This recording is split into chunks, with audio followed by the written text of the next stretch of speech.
There's a new leadership team in the Nationals. He's a good man. He's a good man. There he is. Oh, well, thankfully I said he's a good man. How are you, mate? Michael McCormack on a victory tour after seeing off a challenge by Barnaby Joyce. Barnaby has said he won't be re-challenging. Let's all get behind and stop talking about ourselves. The Prime Minister keen to put the infighting behind him. The media might want to talk about it, but I think Barnaby ruled a line under that pretty clearly yesterday. Attention now turns to the looming cabinet reshuffle.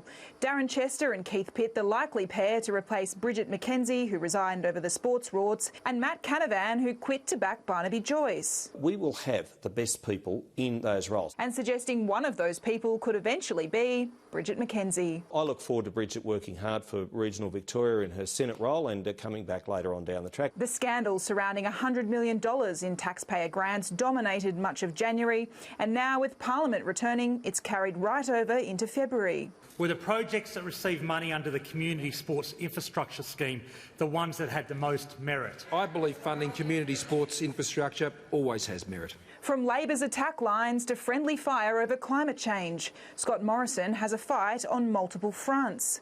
Barnaby Joyce and Matt Canavan pushed for coal advocacy in the first party room meeting of the year, while moderates like Fiona Martin and Katie Allen hit back, warning city seats are at risk if climate change isn't taken seriously. John Alexander also publicly frustrated. These fires are not a warning about climate change. They are climate change. The Prime Minister insists he will stay the course. So we won't be bullied into higher taxes or higher electricity prices. And in question time shifted his emphasis. And hazard reduction is as important, if not more important, than emissions reduction. After a summer of criticism and condemnation, the Prime Minister has delivered a mea culpa on that Hawaiian holiday.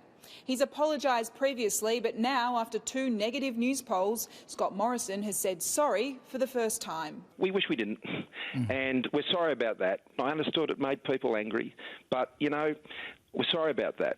Trudy McIntosh, Sky News, Canberra.